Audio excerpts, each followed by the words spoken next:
Hey guys, working on a WRX uh, Subaru.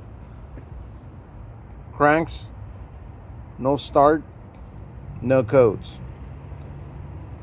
First of all, check your basics first. And what I found out in this vehicle is that there is no injector pulse. Check your grounds. Here's one ground right here. There's one ground right here. And there's another ground over here. Okay? This one was loose.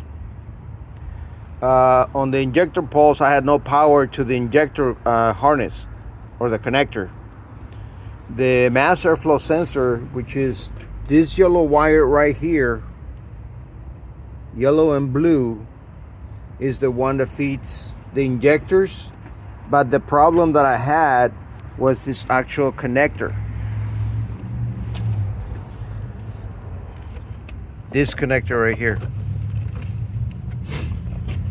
The connector for the injectors is this red wire.